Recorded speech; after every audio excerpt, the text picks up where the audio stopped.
अब जिन्होंने सब्सक्राइब नहीं किया, मैं बता दूं कि तुम लोग का क़यामत के दिन अलग हिसाब होगा। Anyway, welcome to the second episode of life with Rahman. तो मैंने यहाँ के कंटेंट के लिए बहुत सोचा समझा, रिसर्च किया, तो क्यों नहीं एक सीरीज बनाते हैं जहाँ struggle of a human life बताया जाए, जिसमें स्कूल, कॉलेज, इंस्टीट्यूट और जॉब सब कवर करते हैं। तो स्टार्ट करते हैं। तो जैसे कि स्कूल का अगर मैं बात करूँ तो दो टाइप के स्कूल होते हैं। पहला, mister Rahman why did you put bomb in the toilet seat. दूसरा, रहमान ये क्या सुतली बम फिट कर दी हो आखिर। यहीं से तुमको दो स्कूल की डिफरेंस समझ में आ गई होगी। पहले स्कूल के टाइप में आपको लगेगा कि मैंने स्कूल को नष्ट करने के लिए ओसामा बिन लादेन से मीटिंग कर दी है, और दूसरे स्कूल के टाइप में आपको लगेगा कि मुन्ना मामा जो कि चूरन चटनी बेचते हैं, उनसे आलू बम लेकर मैंने स्कूल में बम फिट कर दिया। Because English is a very funny language, ये बेकार में सबको हवा बना देते हैं। और मेरा स्कूल ये दोनों टाइप के बीच में आता था।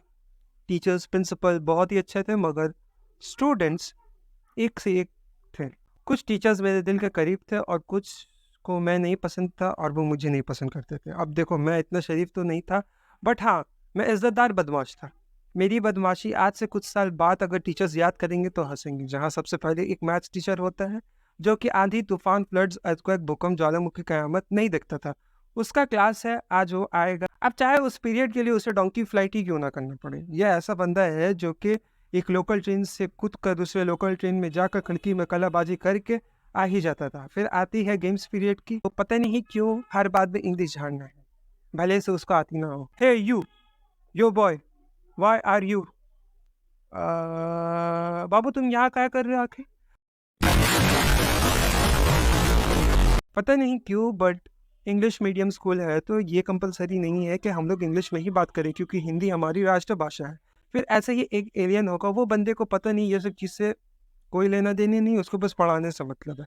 अब आते हैं वो टीचर जो सबकी फेवरेट होती है। चलो ये टीचर का नाम ही दे देते हैं, सुष्मिता।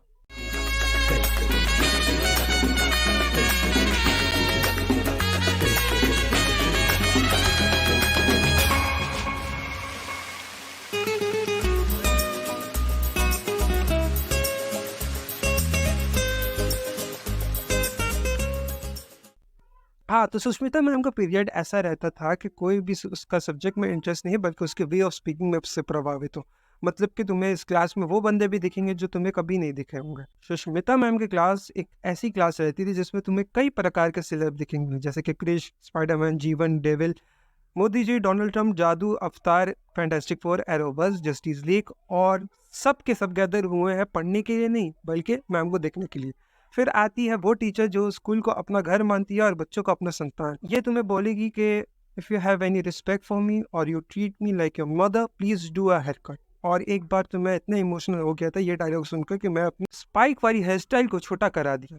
मतलब कि इनका आतंक स्कूल में ऐसा है। फिर आते हैं वो जिनकी वजह से स्कूल मेमोरेबल हो जाता है, दोस्त और प्रेमिका या प्रेमी। मतलब कि क्लास का माहौल कुछ इस प्रकार होता था कि 5 लड़की जो पता नहीं, उन्हें देखकर ऐसा लगता था कि साला सही में कोटा फैक्ट्री चल रहा हो। 10 लौंडे बैक बेंचर होते हैं, अपने आप को पता नहीं सब शूट आउटेड वदाला का कास्ट समझते हैं।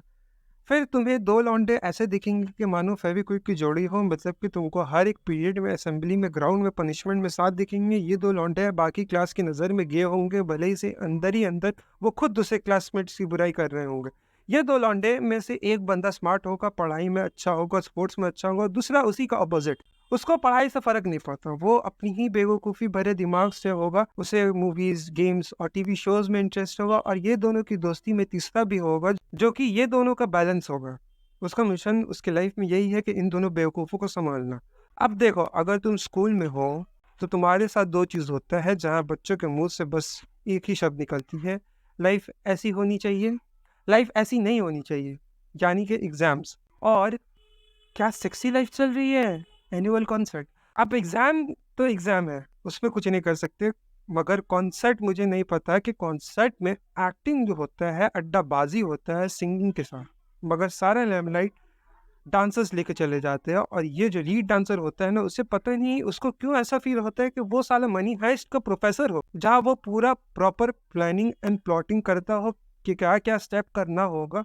उसमें से एक फीमेल डांसर जो अपने आप को बहुत सियाना समझती होगी, वो बोलेगी नहीं। जैसे कि कोई भी प्लान हो रहा हो और प्रोफेसर जो है, जो कि मेन लीड जो है, वो अपना ही प्लानिंग एंड प्लॉटिंग में लगा हुआ है कि डांस जो है हम लोग हिप हॉप रखेंगे। जिसमें वो फीमेल लीड बोलेगी कि नहीं, हम लोग बॉलीवुड डांस करेंगे, और प्रोग्राम का तहस महस सत्यानाश यहीं से हो गया। अब आते हैं मेन डे में, जब एनुअल कॉन्सर्ट होता है। अब पता नहीं एनुअल कॉन्सर्ट के दिन में जो टीचर्स और स्टूडेंट इसमें पार्ट लेते हैं, वो पता नहीं क्यों अपने आप को सिलेब समझते हैं कि टीचर्स करण जौहर या फिर कोई अनुराग कश्यप जैसे सिलेब हो और स्टूडेंट ऋतिक रोशन और टाइगर श्रॉफ हो। जहाँ ये एनुअल कॉन्सर्ट नहीं, आईफा है। ये लोग रियलिटी में नहीं जीते उस टाइम, और ऑडियंस में भी चिल्ला चिल्ली इतना होता है कि ऐसा लगता है कि खुद ऋतिक रोशन शाहरुख खान परफॉर्मेंस देने आ रहा हो। ये लोग सेल्फ ऑब्सेस होते हैं उस टाइम। अब तुम लोग सोच रहे होगे कि कैसे मैं यहाँ सरवाइव कर लिया, बट सीरियसली यही सब आगे जाकर तो हम लोगों को शेप करता है कहीं ना कहीं, क्योंकि दुनिया बहुत ही सेल्फिश है। आगे जब हम लोग स्कूल ख़त्म करते हैं तो यहाँ मैं अपनी फैमिली को छोड़ रहा हूँ, क्योंकि अब तो कोई प्रिंसिपल या टीचर का डर नहीं होगा। अब बंक भी करो तो किसी को कोई घंटा फ़र्क नहीं पड़ने वाला। But still it's the best part of life. अगर आप स्कूल में हो, इम्पॉर्टेंट ये नहीं कि आप मार्क्स कितना लेकर आए, इम्पॉर्टेंट ये है कि तुम अपने आप को इस सोसाइटी में कैसे ढालते हो, और वही ढालने को मदद करता है एक स्कूल।